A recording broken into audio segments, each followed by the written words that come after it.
Global nigoh bilan voqealarni bir qadam oldindan bilib boring va bizga obuna bo'lishni unutmang. Hindiston va Yevropa Ittifoqi tarixiy savdo kelishuvini e'lon qildi. Yevropa Ittifoqi va Hindiston qariyb 20 yil deganda tarixiy savdo kelishuvini e'lon qildi. Bu kelishuv AQSh bilan bog'liq keskinliklar fonida imzolandi. Yevropa Komissiyasi prezidenti Ursula von der Leyen Dehlidagi matbuot anjumanida "Biz buni uddaladik. Nihoyat eng katta kelishuvni amalga oshirdik" dedi. Hindiston bosh vaziri Narendra Modi esa kelishuvni tarixiy deb atadi. Kelishuv 27 ta Yevropa davlati va dunyodagi eng ko'p aholiga ega mamlakat Hindiston o'rtasida tovarlarning erkin savdosini ta'minlaydi. Bu ikki tomon birgalikda global yalpi ichki mahsulotning qariyb 25% va 2 milliard aholiga ega bozorni tashkil etadi.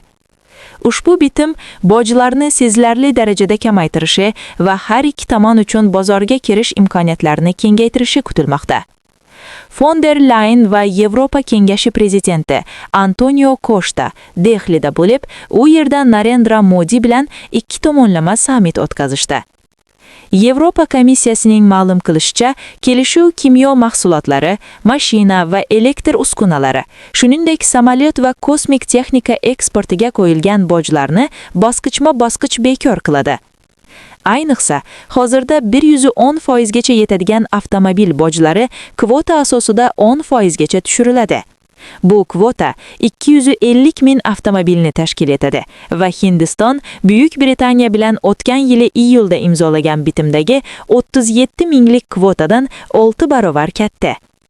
Hindiston Yevropa Ittifoqi bitimi Yevropadan kirib keladigan mahsulotlar, avtomobillar, mashinalar va qishloq xo'jaligi oziq-ovqat mahsulotlari narxini bojlar pasaytirilishi hisobiga arzonlashtiradi.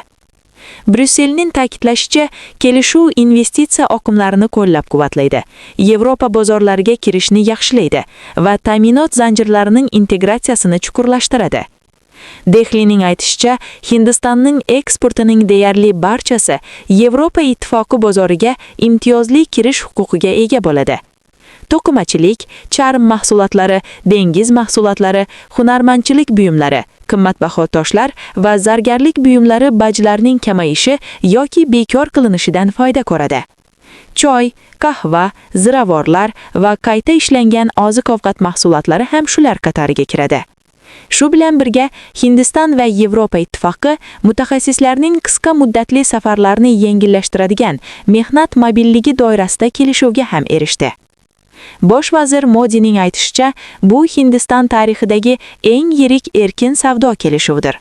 U dehqonlarimiz va kichik biznesimiz uchun Yevropa bozorlariga kirishni osonlashtiradi. Ishlab chiqarish va xizmatlar sohasini kuchaytiradi. Innovatsiya hamkorlikni rivojlantiradi. Kelishuv Hindiston va Yevropa Ittifoqi AQSh tomonidan kelayotgan iqtisodiy va geopolitik bosimlarga duch kelayotgan bir paytda imzolandi. Hindiston AQSh prezidenti Donald Trump tomonidan o'tgan yili joriy qilingan 50% bojlar bilan kurashmoqda. AQSh Hindiston savdo kelishuvi bo'yicha muzokaralar hali ham cho'zilmoqda. O'tgan hafta Trump Grenlandiya masalasi sabab Yevropa ittifoqchilariga qarshi savdo urushini kuchaytirish bilan tahdid qilgan edi. Biroq undan keyinroq ortga chekingan. Bu geopolitik fon yetakchilari bayonotlarida yaqqol sezildi.